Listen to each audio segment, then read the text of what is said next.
শুভ সকাল।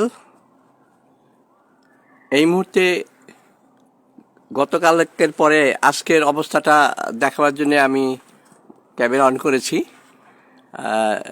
সবাই দেখেন যে আল্লাহর কি কেরামতি, যে এই সাদাগুলো বরফের আচ্ছাদন হয়ে পড়ে আছে।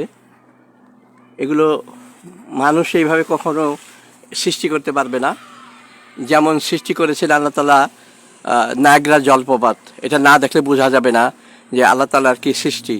তো আমি খুব এনজয় করতেছি এই ঠান্ডার মধ্যে, যদিও মাঝে মাঝে শরীর একটু খারাপ হয়ে যাচ্ছে।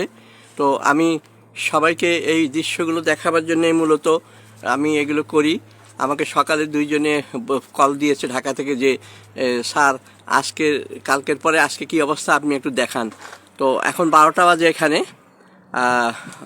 এই মুহূর্তে -2 টেম্পারেচার। আর এই হলো অবস্থা। কিছু কিছু গাড়ি এখন বেরোচ্ছে রাস্তা দিয়ে, আর বরফের স্তূপ জমে আছে। তো আল্লাহ তাআলার নিয়ামত বলবো এগুলো, কারণ এই বরফ জমে পানিতে পরিণত হবে, আবার ভূমিতে শোষণ করে নিবে, গাছপালা আবার বড় হবে, জন্মাবে। তো আমি সুস্থ আছি আল্লাহর ইচ্ছায়। আপনাদের এই দৃশ্যগুলো দেখাবার জন্যে আমি এই মুহূর্তে বাইরে দাঁড়িয়ে ছবি তুলছি। সবাইকে ধন্যবাদ। সবাই ভালো থাকবেন, দোয়া করবেন। আল্লাহ হাফেজ।